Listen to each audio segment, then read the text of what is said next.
नमस्कार, स्वागत है आपका बोलता हिमाचल पर। आज है 25 जुलाई 2025 और हिमाचल प्रदेश से जुड़ी हुई आज की बड़ी खबरों की जानकारी अपडेट्स हम आपके लिए लेकर आए हैं। हिमाचल प्रदेश में समाप्त होगी एड होक प्रणाली, 2 वर्ष में नियमित होंगे कर्मी। अनुबंध भर्ती नीति में थी कई खामियां। हिमाचल प्रदेश सरकार की नई भर्ती नीति जॉब ट्रेनिंग से एड होक प्रणाली समाप्त होगी। वीरवार को सरकारी प्रवक्ता ने बयान जारी कर कहा है कि नई नीति का उद्देश्य संबंधित विभागों के कामकाज को अधिक सहज, दक्ष और कार्यकुशल बनाना है। पहले अनुबंध कर्मचारियों को नियमित करने की अवधि एड होक और उस समय की सरकार के निर्णय पर निर्भर करती थी। नियमितीकरण की अवधि कभी 8 वर्ष तो कभी 2 वर्ष के बीच रही है। इस नई नीति का उद्देश्य एड होक प्रणाली को खत्म करना और नियुक्त किए गए कर्मचारियों को 2 वर्ष के बाद नियमित करना है। प्रवक्ता ने कहा है कि नई नीति में 2 वर्ष के बाद किसी भी प्रशिक्षु की सेवा समाप्ति का कोई प्रावधान नहीं है। अब 6ठी से 12वीं कक्षा तक पढ़ाएंगे लेक्चरर। स्कूल न्यू शिक्षा निदेशालय ने जारी किए सख्त निर्देश। हिमाचल प्रदेश के स्कूल शिक्षा निदेशालय ने एक अहम निर्णय लेते हुए लेक्चरर स्कूल न्यू को अब कक्षा 6ठी से लेकर 12वीं कक्षा तक पढ़ाने के निर्देश जारी किए हैं। ये आदेश सभी सरकारी वरिष्ठ माध्यमिक विद्यालयों पर लागू होगा और इसका मकसद स्कूलों में शिक्षकों की विशेषज्ञता का अधिकतम और समुचित उपयोग सुनिश्चित करना है। निदेशालय ने इस बात पर नाराजगी जताई कि कई शिक्षण संस्थानों में लेक्चरर स्कूल न्यू को केवल कक्षा 11वीं और 12वीं तक ही पढ़ाने तक सीमित कर दिया गया है। ये न केवल RNP नियमों के विरुद्ध है बल्कि उनकी नियुक्ति की मूल शर्तों के भी खिलाफ है। विभाग ने साफ किया कि RNP नियमों के अनुसार लेक्चरर स्कूल न्यू को स्नातकोत्तर विषयों के साथ साथ कक्षा 6ठी से 10वीं तक स्नातक स्तर के विषय पढ़ाने की पूरी पात्रता है। यही नहीं, शिक्षा कोड के मुताबिक स्कूल के प्रधानाचार्य को अधिकार है कि वे संस्थागत जरूरतों के अनुसार शिक्षण कार्य का बंटवारा करें। अब लेक्चरर को केवल 11वीं और 12वीं तक ही सीमित नहीं रखा जाएगा। शिक्षा निदेशालय ने सभी वरिष्ठ माध्यमिक विद्यालयों को स्पष्ट निर्देश दिए कि वे इस आदेश को तत्काल प्रभाव से लागू करें। साथ ही चेतावनी भी दी गई कि यदि भविष्य में किसी स्कूल में इन निर्देशों की अवहेलना पाई जाती है तो उस पर प्रशासनिक कार्यवाही की जाएगी। हिमाचल पहुंची 3100 टन यूरिया खाद की खेप, किसान काफी समय से कर रहे थे मांग।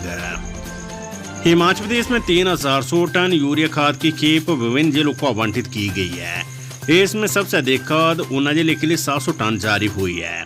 इसके अलावा कांगड़ा, चंबा, मंडी, सिरमौर, सोलन और शिमला के लिए भी खाद आवंटित की गई है।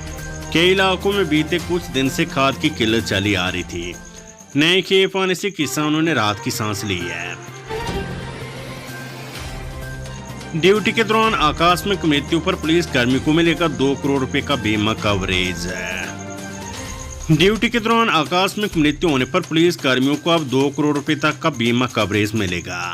हिमाचल प्रदेश पुलिस विभाग और यूनियन बैंक ऑफ इंडिया के बीच हुए पुलिस सैलरी पैकेज MOU में ये प्रावधान किया गया है। MOU के प्रावधानों के अनुसार पुलिस कर्मियों के परिजनों को भी पर्सनल एक्सीडेंट कवर का लाभ मिलेगा। साथ ही रियायती ब्याज पर विभिन्न प्रकार के ऋण भी ले सकेंगे। पुलिस कर्मियों को स्वास्थ्य के प्रति जागरूक करने के लिए साल में एक बार निःशुल्क हेल्थ चेकअप की भी सुविधा उपलब्ध करवाई जाएगी। पुलिस विभाग ने सभी अग्रणी बैंकों के साथ सैलरी पैकेज MOU कर रखा है। कर्मचारी बैंकों की ओर से दिए जा रहे लाभों के आधार पर स्वयं बैंक का चयन कर सकते हैं। डिप्टी CM मुकेश अग्निहोत्री बोले, कैबिनेट में जाएगा जल रक्षकों को पंप अटेंडेंट बनाने का प्रस्ताव। आपदा के दौरान पेयजल योजनाएं बहाल करने में अपनी अहम भूमिका निभा रहे जल शक्ति विभाग के जल रक्षकों को पंप अटेंडेंट बनाने का प्रस्ताव आगामी मंत्रिमंडल की बैठक में चर्चा के लिए जाएगा। 12 साल की सेवाएं पूरी कर चुके करीब 1400 जल रक्षकों को पंप अटेंडेंट बनाने का फैसला सरकार मंत्रिमंडल की बैठक में लेगी। ये जानकारी उप मुख्यमंत्री मुकेश अग्निहोत्री ने अपने फेसबुक पेज पर दी है। प्राकृतिक आपदा से जल शक्ति विभाग की पेयजल और सिंचाई योजनाओं को भारी नुकसान पहुंचा है। मानसून सीजन में जल शक्ति विभाग को 495 करोड़ रुपए का नुकसान हो चुका है। प्रदेश में बाढ़ और भूस्खलन से 200 से अधिक पेयजल योजनाएं अभी भी प्रभावित है। मुश्किल दौर में जल रक्षक पेयजल योजनाओं की मरम्मत में अहम योगदान दे रहे हैं। मुकेश ने सोशल मीडिया पर पोस्ट में लिखा कि जल जीवन मिशन के तहत हुई भर्तियों का पैसा केंद्र सरकार की ओर से जारी न होने से पेश आ रही दिक्कत के चलते राज्य कोष से 4.25 करोड़ रुपए जारी कर 500 से ज्यादा कर्मचारियों का वेतन जल शक्ति विभाग ने दे दिया है। होटल में देह व्यापार का भांडाफोड़, 4 महिलाएं रेस्क्यू, होटल कर्मचारी गिरफ्तार है। बद्दी पुलिस ने एक सुनियोजित कार्यवाही के तहत नालागढ़ के नंगल क्षेत्र में स्थित एक होटल में देह व्यापार की रैकेट का पर्दाफाश किया है। इस ऑपरेशन में पुलिस ने नकली ग्राहक बनकर होटल में दबिश दी और मौके से 4 महिलाओं को सुरक्षित रेस्क्यू किया है। इस पूरी कार्यवाही से एक बार फिर से साबित हुआ कि पुलिस देह व्यापार जैसे संगीन अपराधों को लेकर पूरी तरह से सतर्क है।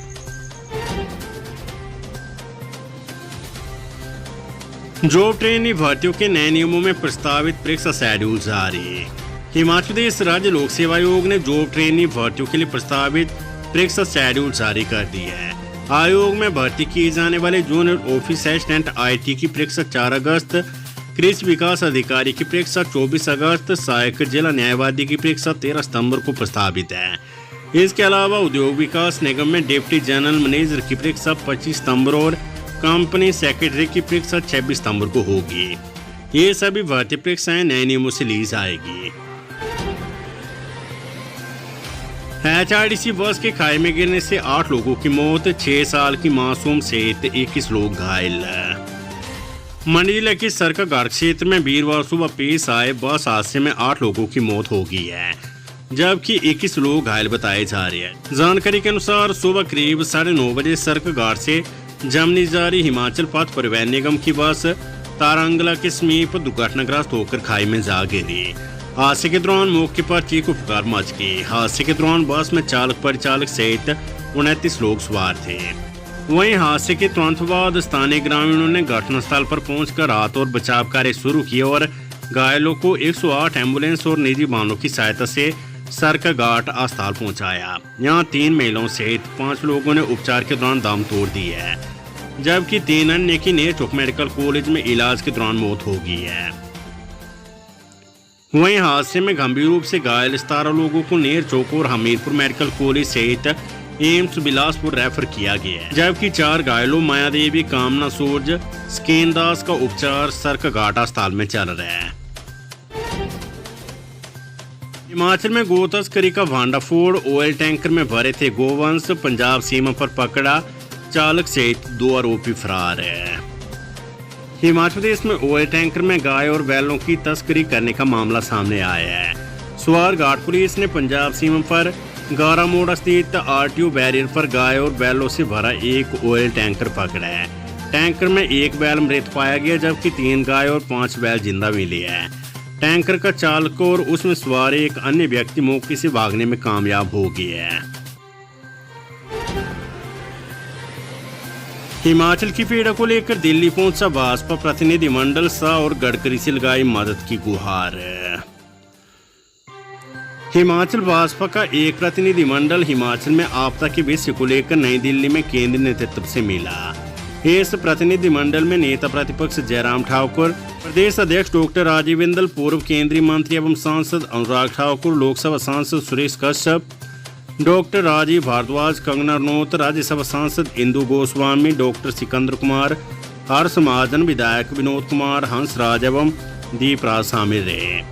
प्रतिनिधिमंडल ने सबसे पहले भाजपा के राष्ट्रीय अध्यक्ष एवं केंद्रीय स्वास्थ्य एवं परिवार कल्याण, उर्वरक एवं रसायन मंत्री जयप्रकाश नड्डा से मुलाकात की। इसके बाद नड्डा के नेतृत्व में प्रतिनिधिमंडल ने केंद्रीय सड़क परिवहन एवं राजमार्ग मंत्री नितिन गडकरी और केंद्रीय गृह मंत्री अमित शाह से मुलाकात की। इस दौरान जयप्रकाश नड्डा एवं समस्त भाजपा नेताओं ने हिमाचल प्रदेश में आई आपदा की स्थिति से गडकरी और शाह को अवगत करवाया और उनसे आपदा प्रभावित क्षेत्रों का दौरा करने का निवेदन किया। साथ ही आपदा प्रभावितों के पुनर्वास एवं प्रभावित क्षेत्रों के पुनर्निर्माण में ज्यादा से ज्यादा सहयोग करने का आग्रह किया। ऊना जिले के आंगनबाड़ी केंद्रों के समय में बदलाव, अब सुबह 9 से दोपहर 2 बजे तक खुलेंगे। मानसून सीजन की निरंतरता और मौसम परिस्थितियों को ध्यान में रखते हुए ऊना जिले के सभी आंगनबाड़ी केंद्रों के समय में परिवर्तन किया गया है। उपायुक्त ऊना जतिन लाल ने इस संबंध में आदेश जारी करते हुए बताया कि अब जिले के सभी 1364 आंगनबाड़ी केंद्र सुबह 9 बजे से दोपहर 2 बजे तक संचालित होंगे। हिमाचल प्रदेश स्कूल शिक्षा बोर्ड की वेबसाइट 28 जुलाई से 2 अगस्त तक रहेगी बंद। हिमाचल प्रदेश स्कूल शिक्षा बोर्ड के सचिव डॉक्टर मेजर विशाल शर्मा ने बताया कि बोर्ड की आधिकारिक वेबसाइट आगामी 28 जुलाई से 2 अगस्त तक अस्थायी रूप से बंद रहेगी। यह असुविधा वेबसाइट के स्थानीय सर्वर से क्लाउड सर्वर पर माइग्रेशन के कारण होगी। उन्होंने बताया कि ये तकनीकी कदम वेबसाइट की कार्य क्षमता, सुरक्षा, गति और उपलब्धता को बेहतर बनाने के लिए उठाया गया है। वेदर अपडेट, मानसून फिर पकड़ेगा रफ्तार, हिमाचल में 4 दिन भारी बारिश का अलर्ट है। हिमाचल प्रदेश में कुछ दिनों से धीमी पड़ी मानसून की चाल के बीच वीरवार को राजधानी शिमला सहित कई जिलों में खूब बारिश हुई है। राजधानी शिमला में 13, नारकंडा में सर्वाधिक 50.5, कुफरी में 22, धौलाकुआं में 18, सोलन में 9, मंडी और कसौली में 1, बंजोरा में 3 मिलीमीटर बारिश हुई है, जबकि कल्पा में बूंदाबांदी हुई है। मौसम विभाग के अनुसार राज्य में शुक्रवार को किसी भी प्रकार का अलर्ट जारी नहीं किया गया है। अभी तो कुछ क्षेत्रों में हल्की बारिश हो सकती है, लेकिन 26 जुलाई से मानसून फिर से रफ्तार पकड़ेगा। इसके चलते आगामी 4 दिनों तक कुछ जिलों में भारी बारिश का येलो अलर्ट जारी किया गया है।